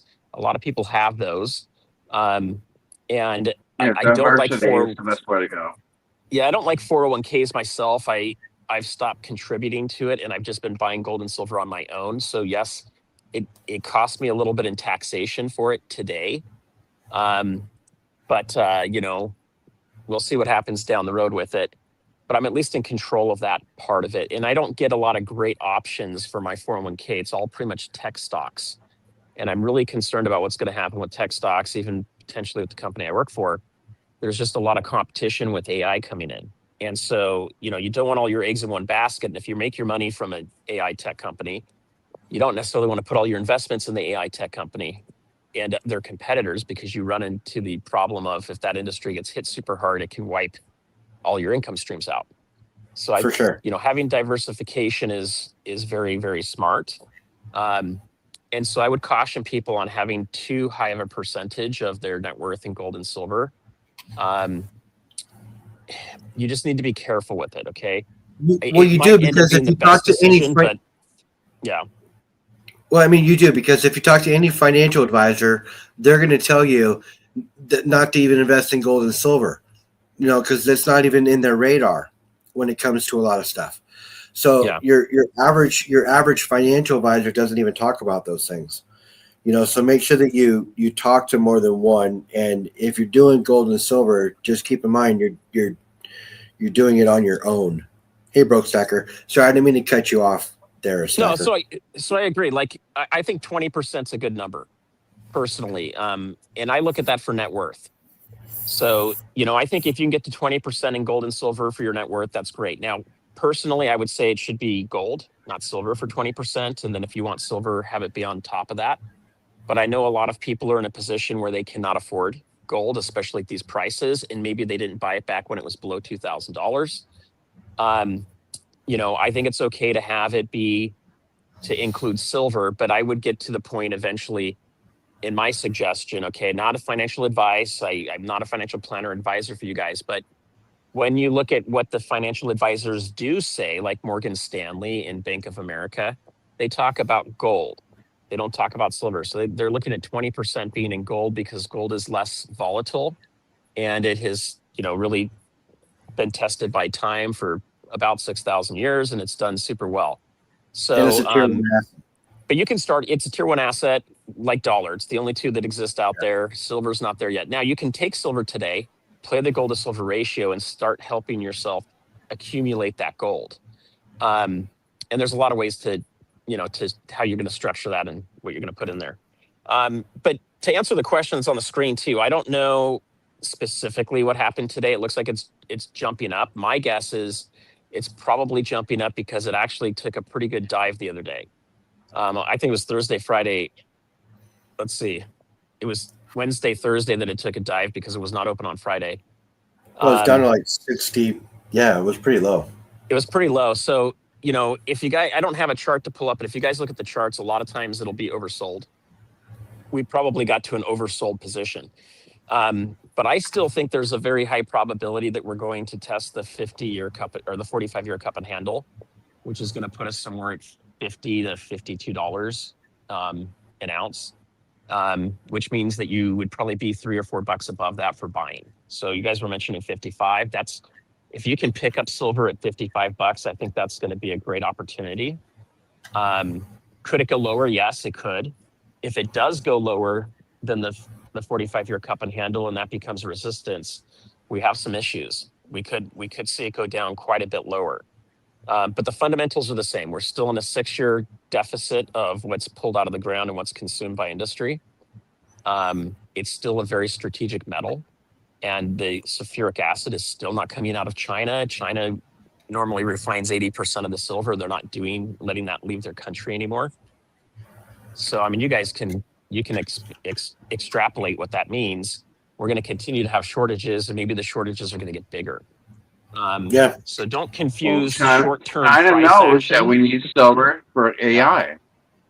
Oh, it's like they're going to do everything humanly possible to make sure that we are not going to beat them in the AI. Well, my opinion is that we're actually in a global war for AI. I think that's what's really happening here. We are. So everything else is. China is going to do everything humanly possible to make sure that we don't have silver. We don't have everything that we need to be able to do that.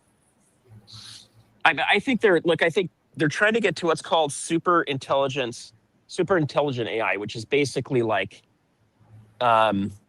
creating a god, so to speak. Okay, they're trying to create something that has such vast knowledge of everything that's going on that it can predict exactly what you're going to do, because it can basically see every scenario that you could possibly perform in. And it's going to be super good at predicting that. It's going to pick out the best. It's going to pick out the best ratio. Exactly. So here's the issue. So, one, can it be created? We don't know yet. Two, if you do create it, can you contain it? Can you control it? Probably not. So, I don't know if we sometimes because you can, you shouldn't. So, I'm sitting here at the by the convention center in San Diego right now, down in the Bay Area. Not the Bay Area of California, but the San Diego Bay. And one of the sponsor for the NASCAR race is a company that makes autonomous fighter jets. So no one's flying those things. They might be flying them remotely, but I believe they're getting close to the point where they can have those be approved to just fly on their own.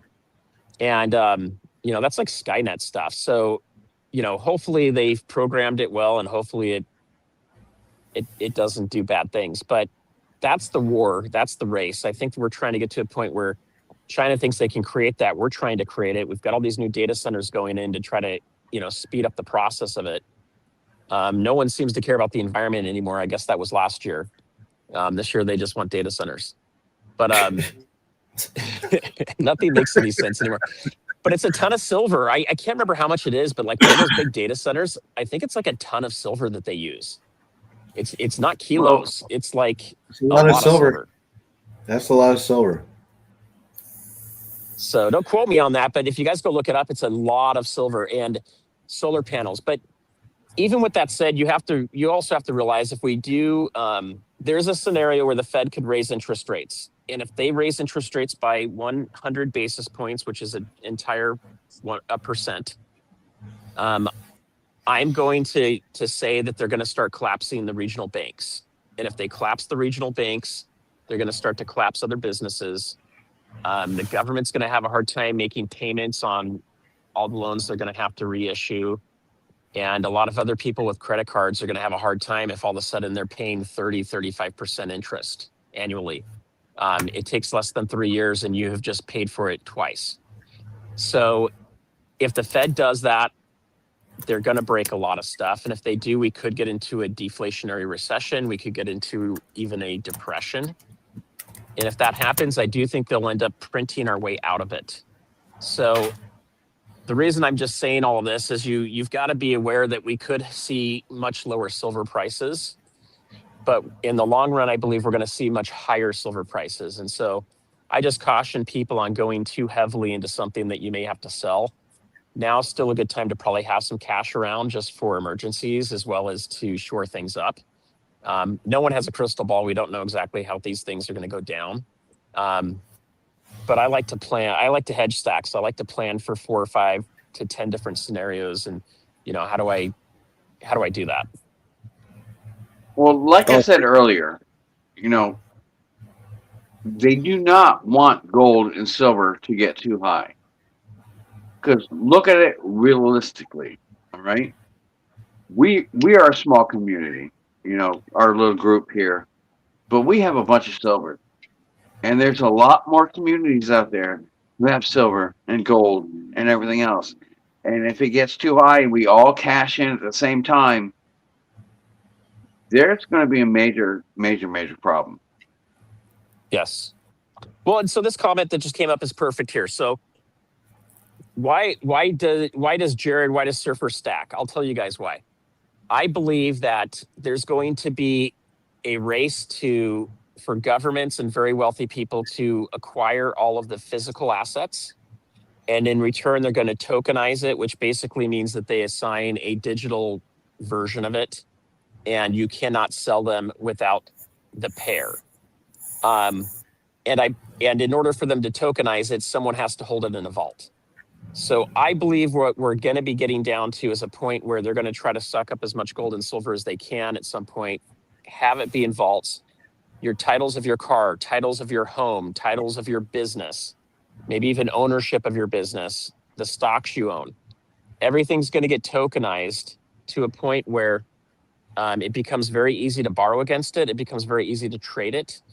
But will you be able to get the asset back out? Or is it always tied into this digital world? And so I think we're going down a path where it's going to be rare that people hold the physical thing of value. Okay, they might interact with it like a house, right? You're going to live in it. And a thing like a car, you're going to still drive it.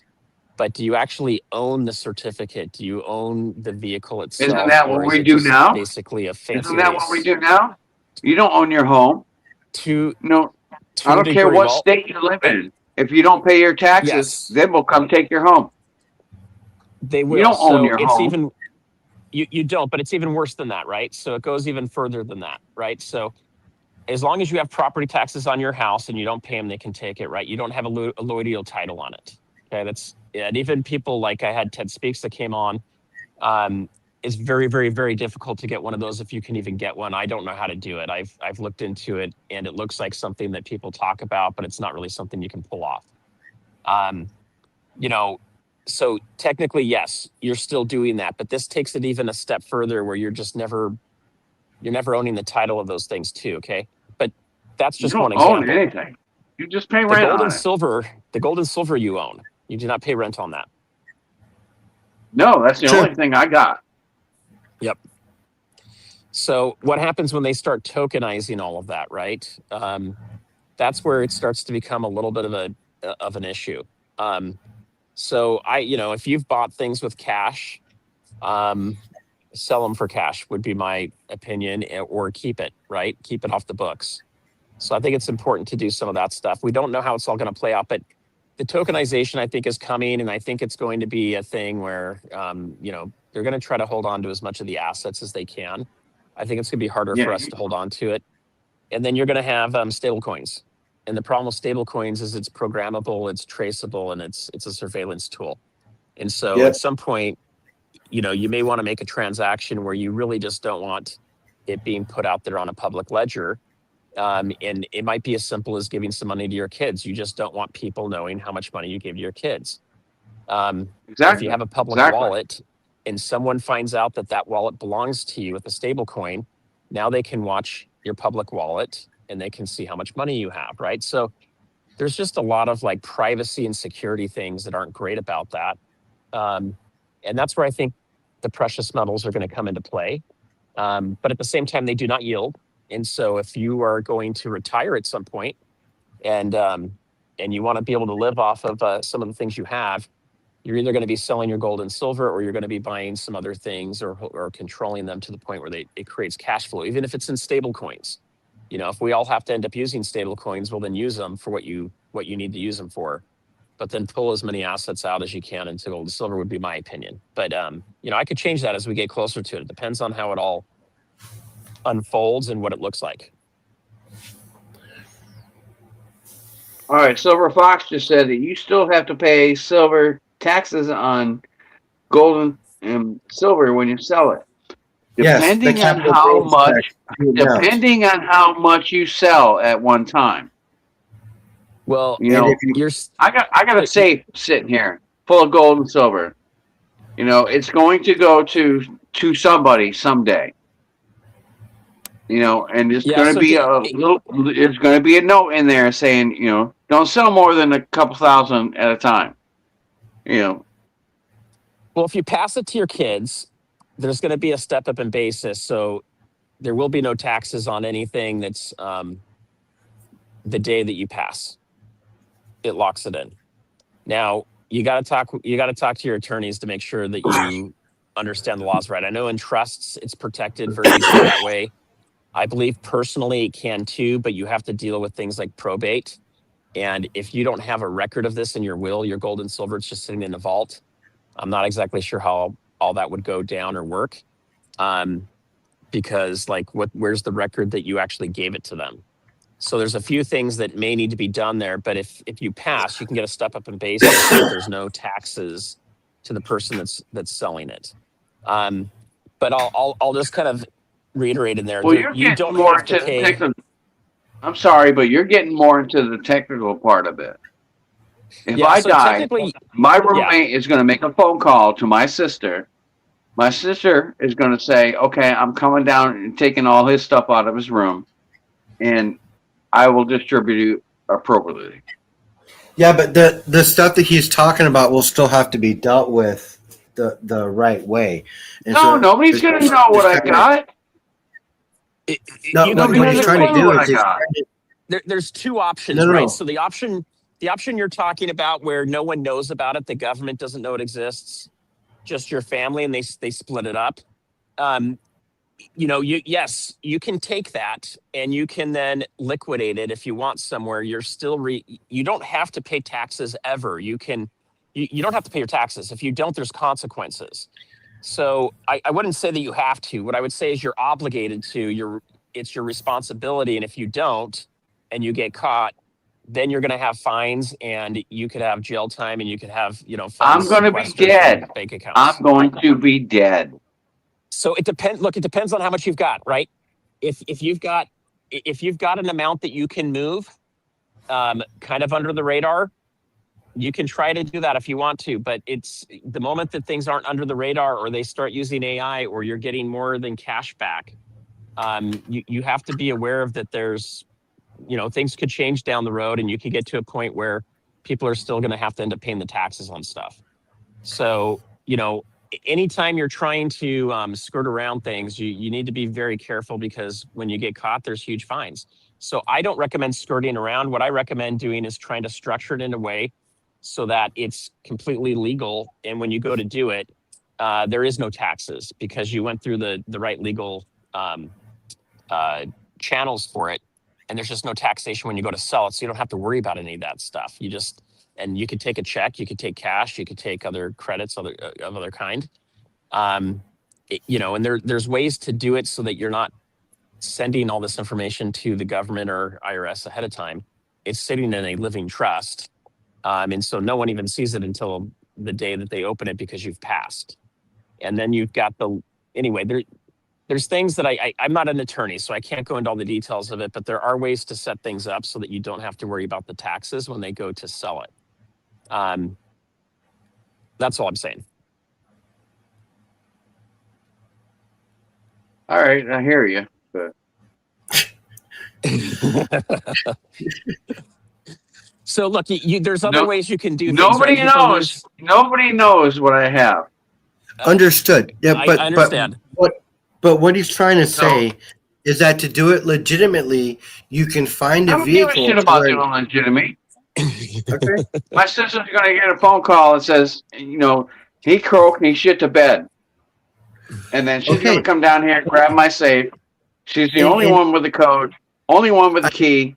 And then she's going to take care of it and distribute it, appropriately.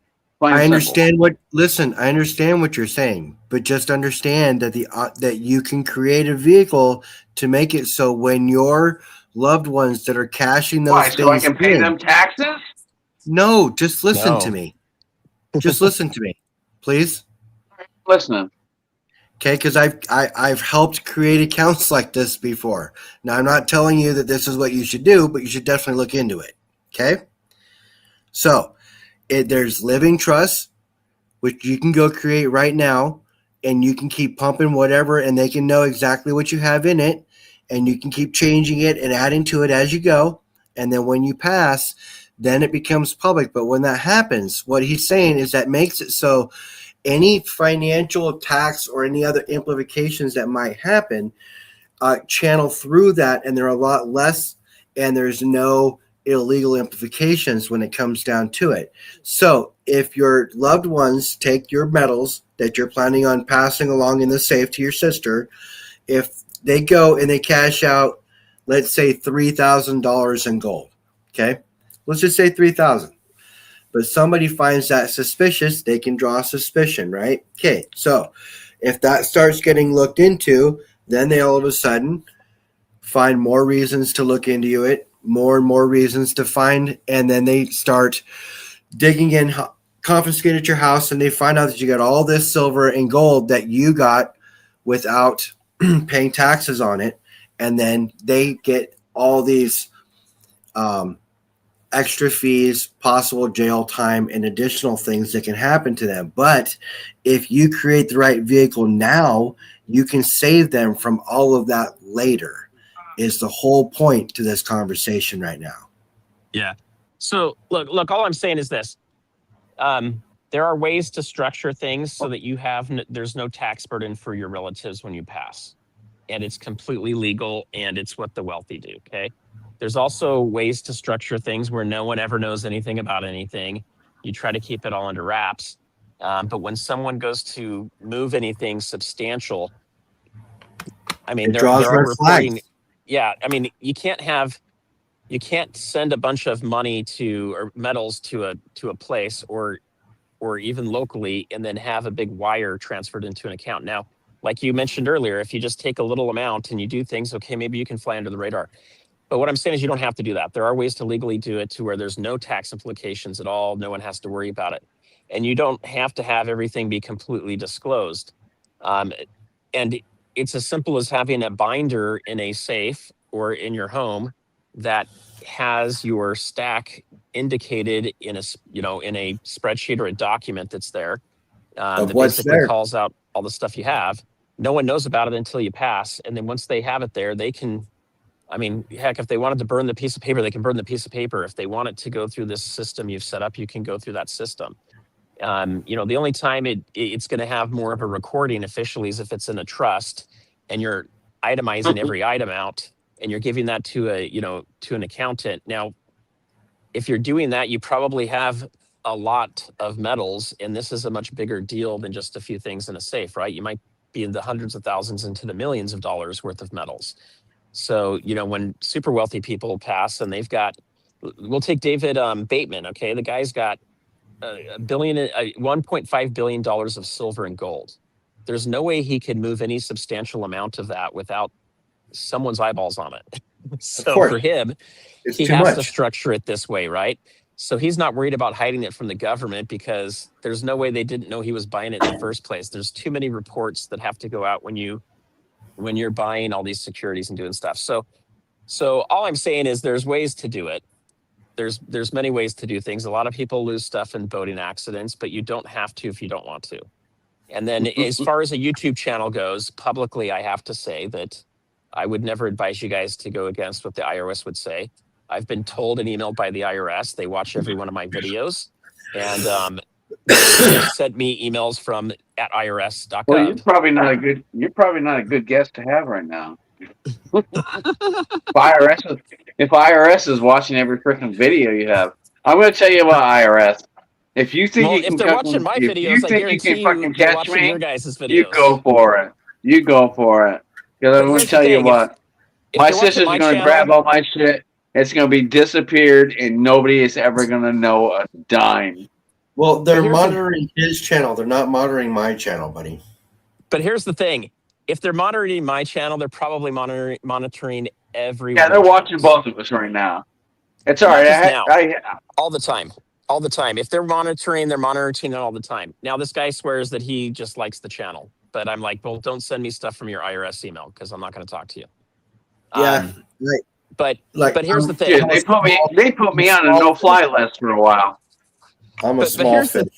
Here's the thing. Everything that's said on YouTube is a public thing. This is all public. Yep. The AI that they're working on now, guys, I'm telling you, if I ask AI to give me timestamps for a video that I posted 5 minutes ago, it can, even though the video is an hour long. How in the world can it in 5 minutes watch that video and that's an hour long? Well, I can watch it in much faster speeds because it's a digital. It's a digital. Right, I'm not talking to you no more. It's a digital language it's reading. It's not watching a video. It's scanning the digital of the video. So I can read it a whole lot faster. All I'm just cautioning you is anything that's said publicly on these things has the ability to be completely known by AI, monitored, and all that kind of stuff. So no one's watching me in particular. I'm just saying that, everything you put out there publicly is out there. So just, be mindful of what you say and how you put things out there. Come and get me, Copper. They're not going to come get you, but it's out there. It's out there. So it's out there. It's the reason why we all have aliases. It's why it's not, I don't have my name and my phone number and address on here. So I'm a piss ant. I'm not no multi-millionaire with gold and silver. I'm just a dude. So don't worry about it. They're not. I mean, you don't have to worry about it. I'm just saying, no, this stuff's public. That's all. All right, you guys, we're pushing 2 hours. I got to bring the kids all the way up to their home tonight, so we're going to be cutting it right at about this time. So let me ask Surfer, because I asked Silver Dragoons, and I always ask everybody on the channel, what do you think silver and gold is going to be at by the end of the week?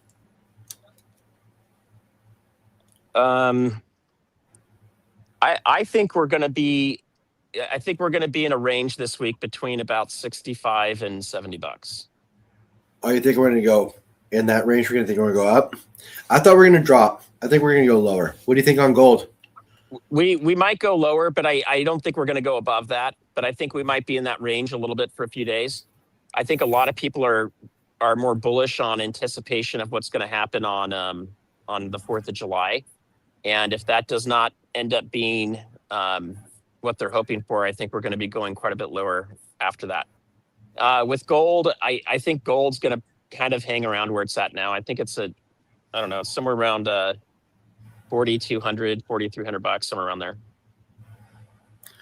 Nice. Okay. I don't think you're going to see a big drop until after the 4th. After the 4th, I was thinking it was going to go lower than that too. I was thinking gold 39.50-ish, and silver could possibly hit low 60s. So I still think we could get $3,500 to $3,800 gold. I don't see us going below that unless everything breaks and we go into a depression or a massive recession. There's no reason for it to go lower. Silver, probably between 50, 55 is where our low is, unless we have a bad recession or a depression that kicks in. Outside of that, I don't see it going lower than that. But when silver was up at $100, we were all saying, hey, if it ever goes down to 50, we're going to back up the truck again. Well, backing up the truck is also a state of being, right? So if everybody feels really bearish about it, people aren't going to back up the truck at 50. or 55. Yep. So, you just have to be careful with it and watch it. But I don't know that we'll see these opportunities again. So that's the other issue is if you're new to this and you haven't done a lot of stacking, you want to do it. You just have to ask yourself, if I don't buy and it goes up, how am I going to fill versus if I do buy and it goes down, how am I going to fill? So, spread it out a little bit. Yes, that's a good idea. All right, you guys, I'm going to be cutting here. Like I always say, stack what you can where you can, okay? Whether that be a dime, a quarter, 50-cent piece, just keep adding to the stack. I stack on a schedule every week. Other than that, you guys just keep your heads low and watch your stack grow. What about you, Cartier? Got anything to say? I don't know. I'm worried about this IRS agent.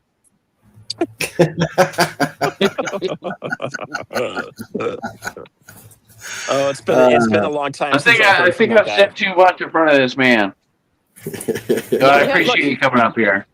You but I'm going to tell you what. Look, you haven't done anything, right? You're just speaking about things. So there's no pre-crime. Yeah. Here. Yes. Yes. I'm exaggerating everything. I don't even have a safe. I got a shoebox underneath my bed with a couple coins in it. You get a tiny little blue lockbox. Somebody sent me a quarter one time. It's still in there somewhere, I think. Surfer, do you got anything to say for the crowd? I would just say you guys enjoy the holidays. Today was awesome. We had people shouting USA, USA. We were sitting in some grandstands looking straight across to an aircraft carrier with the Navy crap. I don't. What do you call a Navy guy? Seaman. I guess Navy seaman. All on the whole bridge. Not the bridge, on the deck, on the flight deck. And then They were on, the decks that come down that bring the planes up. But it was awesome. We had flyovers, everything. Everybody was excited about the 250-year anniversary of the country. So if you're from the U.S., be proud of the country, what's going on. Yes, we've got some black eyes. We've done some things we probably shouldn't have done, and maybe you don't agree with all the leaders and things that have gone on. But if you watch any of these videos from the Europeans that have come over for the World Cup, they're loving the United States. They've never seen it. They only know what's on the movies. They thought a lot of that was fake, and they're starting to realize that there's something unique that Americans have. There's something special we have here. So I would say just be grateful, be grateful, be happy for what you've got here. I think we have it better than most people on the planet. Enjoy it. I mean, if you've seen any of these videos of our military and our Air Force and our Navy and what these guys can do with these planes. Oh yeah. If that doesn't put a pump in your heart, I don't know what does. I mean, this is amazing. Our technology, we had the flyover right over us. So I'm going to post a few videos, man.